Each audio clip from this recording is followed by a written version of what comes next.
ન્યુક્લિયસમાં. તો ટોટલ જે binding energy ન્યુક્લિયસની આવે એને એથી આપણે ડિવાઈડ કરીએ. તો એ આપણે બાઇન્ડિંગ એનર્જી ડિવાઇડેડ બાય એ આપણે વાય એક્સિસ પર રાખ્યું છે અને આ એનો કર્વ છે. એટલે આપ જોઈ શકો છો કે આ કર્વ ઓલમોસ્ટ કોન્સ્ટન્ટ છે. અહીંયા આપ જોશો કે 30 એ ઇક્વલ ટુ 30-20ના આસપાસ આ કર્વ છે એ કોન્સ્ટન્ટ છે. એ constant approximately 8 binding energy per ન્યુક્લિયોન 8 MeVના આસપાસ એ કોન્સ્ટન્ટ છે. અને આ પર્ટિક્યુલર બાઇન્ડિંગ એનર્જી કર્વ પરથી આપણે ઘણી બધી વસ્તુ સમજી શકાય. સૌથી પહેલાં આપણે લઈએ તો ફિશન. આપ જોઈ શકો છો કે આ જે રિજિયન જે છે જ્યાં માસ નંબર વધારે છે તો એની બાઇન્ડિંગ એનર્જી જ્યારે એને આપણે બ્રેક કરીએ, ધારો કે કોઈ ન્યુક્લિયસ હોય હેવી ન્યુક્લિયસ જેમાં માસ નંબર વધારે છે, તો એને આપણે 2 ટુકડા કરીએ એને, તો એ 2 ટુકડાનું જે એનર્જી જે છે એ સેન્ટર રિજનમાં આવશે. એની એનર્જી બાઇન્ડિંગ એનર્જી એની વધારે છે કમ્પેર ટુ હેવી ન્યુક્લિયસ. તો આપણે કોઈ પણ હેવી ન્યુક્લિયસને જ્યારે બ્રેક કરીએ તો એમાંથી 2 નાના ટુકડા થાય અને એ બેને જ્યારે આપ જોશો કે એ વચ્ચેના રિજનમાં જે આ સેન્ટર રિજન છે ત્યાં એ જશે તો ત્યાં એની બાઇન્ડિંગ એનર્જી વધારે છે. બાઇન્ડિંગ એનર્જી વધારે મતલબ કે એ વધારે સ્ટેબલ છે. એટલે જ્યારે કોઈ પણ હેવી ન્યુક્લિયસને જ્યારે બ્રેક કરવામાં આવે અને એના 2 નાના પીસીસ કરવામાં આવે ત્યારે એનર્જી રિલીઝ થાય, તો એને ફિશન કહેવાય. આપ જોઈ શકો છો કે આ જે એરો દર્શાવેલ રિજનના જ્યારે ન્યુક્લિયસ હોય છે અને બ્રેક કરવામાં આવે તો એની energy because of that energy આપણે એનર્જી રિલીઝ થશે. એ જ પ્રમાણે તમે આ જે એરો દર્શાવ્યો છે ત્યાં જ્યાં એ નાનો છે ત્યાં આગળ એનર્જી લાઇટ ન્યુક્લિયાઈ છે. એટલે 2 લાઇટ ન્યુક્લિયાઈને જ્યારે તમે ભેગા કરો ત્યારે હેવી ન્યુક્લિયસ બનશે. એટલે 2 ભેગા કરવાથી પણ એનર્જી આપ જોઈ શકો છો કે ભેગા કરવાથી જે ન્યુક્લિયસ બનશે એની એનર્જી બાઇન્ડિંગ એનર્જી વધારે હશે પર ન્યુક્લિયોન. એટલે ત્યારે પણ એટલે ફ્યુઝન વખતે પણ એનર્જી રિલીઝ થશે. ફ્યુઝન અને ફિશન વખતે. તો આ બાઇન્ડિંગ એનર્જી કર્વ થયો. નેક્સ્ટ જે છે એ આપણે આગળ જોઈ લીધું કે આ જે છે એ આનો ડિફરન્સ આપણે લઈશું માઇનસ બાઇન્ડિંગ એનર્જી આપણે કહીએ તો એ તમને માસ ઓફ ન્યુક્લિયસ મળે. આ પર્ટિક્યુલર ઇક્વેશનને સેમી ઇમ્પિરિકલ માસ ફોર્મ્યુલા કહેવામાં આવે છે. હા, હવે બાલકૃષ્ણ સાહેબ આપણને થોડું આ વિશે આગળ કહેશે. નેક્સ્ટ સ્લાઇડમાં લિક્વિડ ડ્રોપ મોડલ. ચાવડા સાહેબ, તમે જે લિક્વિડ ડ્રોપ મોડલની એઝમ્પશન પૂર્વધારણાની વાત કરી અને જે સેમી ઇમ્પેરિકલ માસ ફોર્મ્યુલા વિશે તમે સમજાવવા માટે શરૂઆત કરી, એ આ સેમી ઇમ્પેરિકલ માસ ફોર્મ્યુલા છે શું, એમાં શું શું વસ્તુઓ આવેલી છે, તો એ વિશે તમે જરા અલગ અલગ મુદ્દાઓ બતાવશો જે છે volume term, surface term, coulomb term. તો એ વિશે તમે માહિતી આપો તો જરા વધારે સહેલું લાગે અમને. આપણે સેમી ઇમ્પિરિકલ માસ ફોર્મ્યુલા જે આપણે સ્લાઇડમાં આપ જોશો કે સેમી ઇમ્પિરિકલ માસ ફોર્મ્યુલા એ વેઇસેકર નામના સાયન્ટિસ્ટે 1935માં એને ડિરાઈવ કરી અને એને લિક્વિડ ડ્રોપ મોડેલનો ઉપયોગ કરીને આ સેમી ઇમ્પિરિકલ માસ ફોર્મ્યુલા ડિરાઈવ કરી. એની મેઇન એઝેમ્પશન એ જ છે કે જે આપણે ન્યુક્લિયર મેટર જે છે એ ઇનકોમ્પ્રેસિબલ છે. એટલે કે આપણે રેડિયસ એની ડેન્સિટી કોન્સ્ટન્ટ છે. ડેન્સિટી કોન્સ્ટન્ટ છે, it is independent of volume. એટલે રેડિયસ જે છે એ એટોમિક નંબરના R is proportional to A⁻⁻⁻. અને ન્યુક્લિયર ફોર્સિસ એ સેચ્યુરેટ્સ થાય છે. આપ જોશો કે બાઇન્ડિંગ એનર્જી પર ન્યુક્લિયોન જે કર્વ છે એ સેચ્યુરેટ થઈ જાય છે. તો બાઇન્ડિંગ એનર્જી આપણે જોઈશું તો બાઇન્ડિંગ એનર્જીના અંદર ટોટલ આપણે 5 ટર્મ્સ અહીંયા જોવાના છે.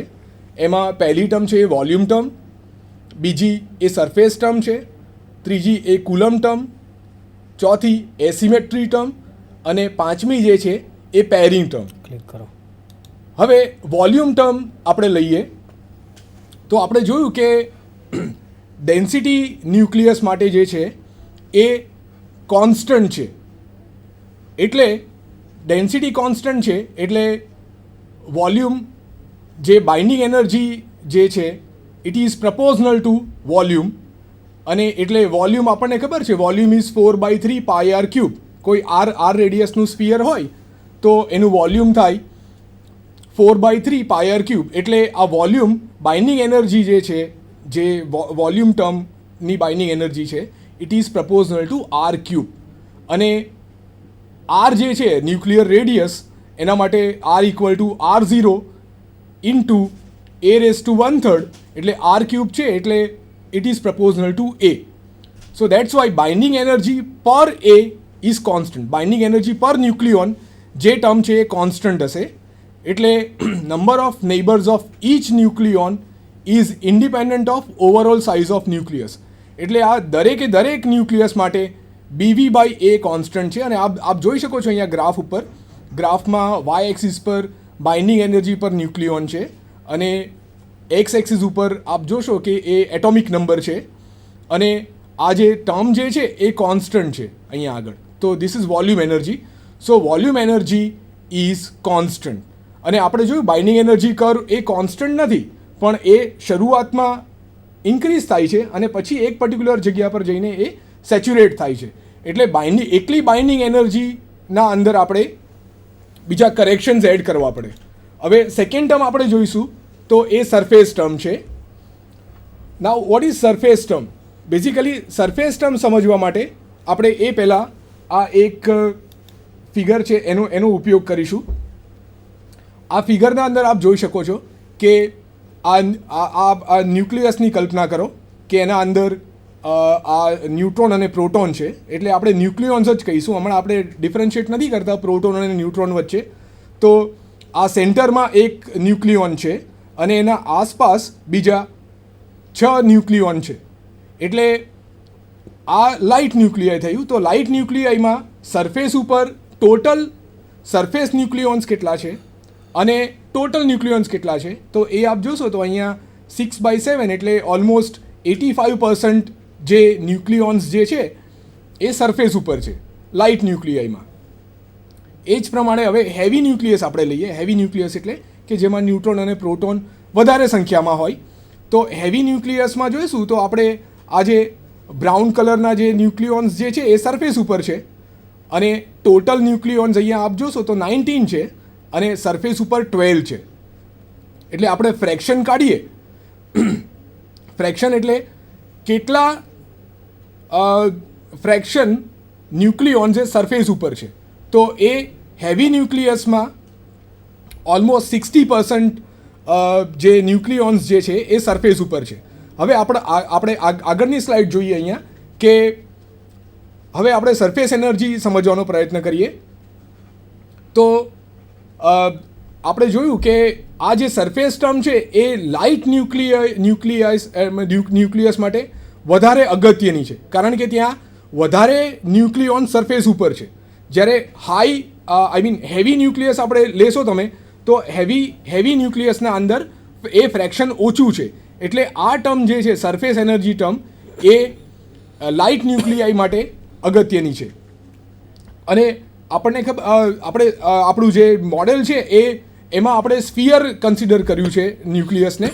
એટલે અને સરફેસ જે છે સ્ફિયર માટેનો સરફેસ એરિયા 4πr². એટલે surface binding energy is proportional two R². આપ જોશો આ સ્લાઇડમાં આપ કે સરફેસ એનર્જી જે છે binding energy it is proportional two R².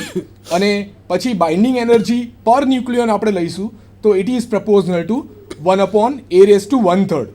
અહીંયા જે કોન્સ્ટન્ટ જે છે AS એ કોન્સ્ટન્ટ આપણે એની સમજૂતી જ્યારે કમ્પ્લીટ આપણે ફોર્મ્યુલા આપણા પાસે આવી જશે ત્યારે એની સમજૂતી આપણે આપીશું.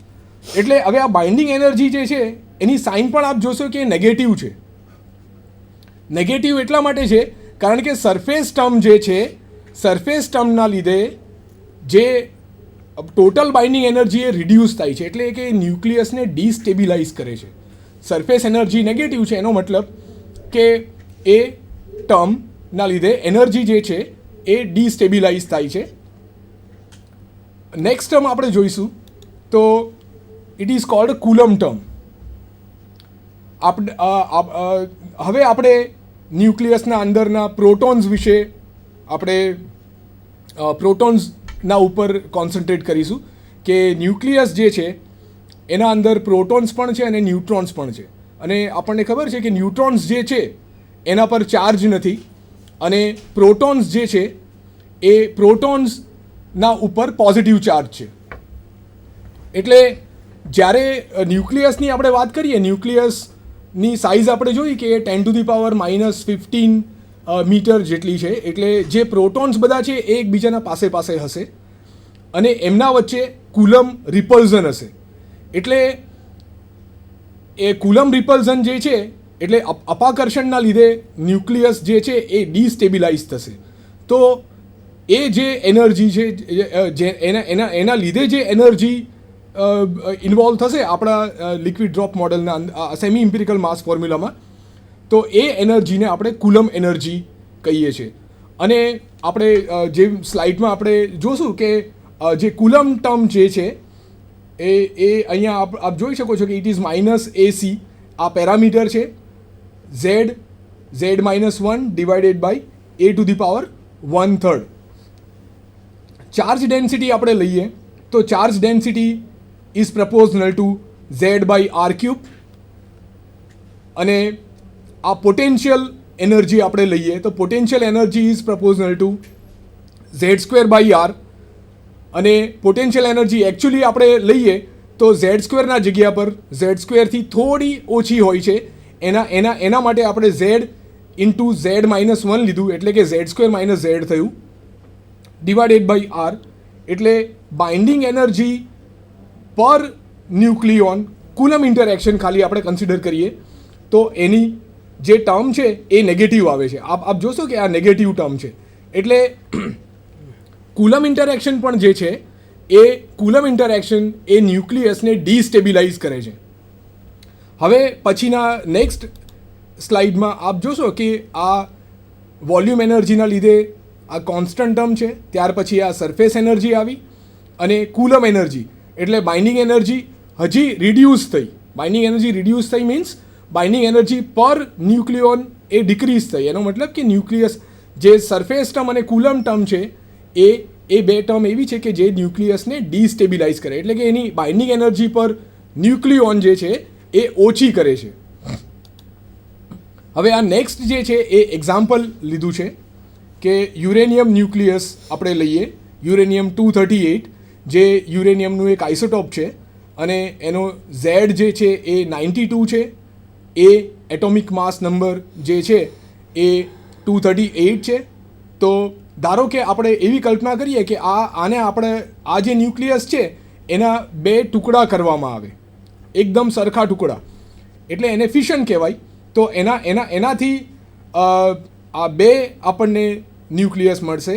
એમાં એનો એટોમિક નંબર એ જે હશે એ 119 હશે અને Z એના 46 હશે. એનો મતલબ કે એમાં 46 પ્રોટોન્સ હશે અને 119 - 46 એ ન્યુટ્રોન્સ હશે અને બીજી એનર્જી રિલીઝ થશે. હવે આ કેટલી એનર્જી રિલીઝ થશે એ આપણે ખાલી ઇલેક્ટ્રોસ્ટેટિક એનર્જી કન્સિડર કરીને કેલ્ક્યુલેટ કરી શકાય. તો આપણને ખબર છે કે કોઈ સ્ફિયર આપ લો, ચાર્જ સ્ફિયર, એમાં ચાર્જ યુનિફોર્મલી ડિસ્ટ્રીબ્યુટ કરેલો છે અને એની તમે પોટેન્શિયલ એનર્જી તમે લો એ ચાર્જડ સ્ફિયરની, તો એની પોટેન્શિયલ એનર્જી આપણે સ્લાઇડમાં આપી છે કે EC is equal to 3/5 z-1 E² divided by 4πε0r, જ્યાં r જે છે એ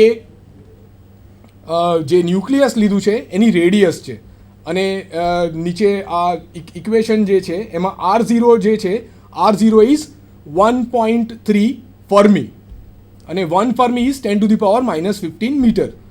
હવે આપણે અહીંયા ખાલી ઇલેક્ટ્રોસ્ટેટિક એનર્જી લઈને આપણે કેલ્ક્યુલેટ કરીએ કે કેટલી એનર્જી રિલીઝ થાય આ ફિશનના લીધે, તો એ તમે ઇઝીલી કેલ્ક્યુલેટ કરી શકો છો. તો અહીંયા અમે કેલ્ક્યુલેટ કરી છે એ આપ જોઈ શકો છો કે એ 338.115 MEV. એટલે આ જે એસ્ટિમેટ કર્યું છે, આ એનર્જી કેલ્ક્યુલેટ કરી છે, એ ખાલી અહીંયા આપણે શું કન્સિડર કર્યું છે? ખાલી ઇલેક્ટ્રોસ્ટેટિક એનર્જી કન્સિડર કરી છે. બીજી કોઈ પણ એનર્જી આપણે હજી લીધી નથી. અચ્છા, વોલ્યુમ એનર્જી આપણે અહીંયા એટલા માટે નથી લીધી કારણ કે વોલ્યુમ કોન્સ્ટન્ટ રહેશે. એના 2 ટુકડા કર્યા તો પણ જે ઇનિશિયલ વોલ્યુમ હતું યુરેનિયમનું અને બીજા 2 જે આવે એટલે વોલ્યુમ કોન્સ્ટન્ટ છે, એટલે વોલ્યુમ ટર્મ એમાં આવે નહીં. એટલે આપણે ખાલી અહીંયા એક ઇલેક્ટ્રોસ્ટેટિક એનર્જી જ લીધી છે અહીંયા. હવે આપણે અહીંયા સરફેસ એનર્જી કન્સિડર કરીએ તો આપણે જોયું કે અહીંયા જે એનર્જી જે છે એ 338 MEV છે. એ ઇલેક્ટ્રોસ્ટેટિક ના લીધે જ આપણને મળી છે. અને એક્સપેરિમેન્ટલ તમે ફિગર્સ જુઓ તો એ અરાઉન્ડ 190ના આસપાસ છે, 190 MEV. એટલે આપણું 338 એ થોડું વધારે એસ્ટિમેટ કહેવાય. તો એ કેમ? તો એ સમજવા માટે હવે આપણે સરફેસ એનર્જી આપણે જોશું અહીંયા. તો સરફેસ એનર્જી જે છે આપણે અગાઉ ઇક્વેશન ડિરાઈવ કર્યું કે surface energy can be given by -AS A⁴ 2/3 અને ASની વેલ્યુ જે છે 13.1 MEV. એ વેલ્યુ કેવી રીતે કેલ્ક્યુલેટ કરી છે એ આપણે જ્યારે આ ફોર્મ્યુલા કમ્પ્લીટ થશે ત્યારે આપણે એનું ડિટેલમાં એક્સપ્લેનેશન આપીશું. પણ અત્યારે આ ઇક્વેશન લઈને હવે આપણે સરફેસ એનર્જી કેલ્ક્યુલેટ કરીએ યુરેનિયમ માટે. તો યુરેનિયમ માટે જે છે એ 503.102 MEV છે. અને એ જ પ્રમાણે આપણે એના જે ફ્રેગમેન્ટ એના જે ટુકડા આવ્યા એના ફ્રેગમેન્ટ્સ એના માટે 316.934 MEV આપણે કેલ્ક્યુલેટ કરી શકીએ છીએ આ ફોર્મ્યુલા યુઝ કરીને. આમાં એની વેલ્યુ જે છે એ યુરેનિયમ માટે 238 આવશે અને એક્સ માટે એ 119 આવશે. અને હવે આપણે ટોટલ સરફેસ એનર્જી જ્યારે યુરેનિયમ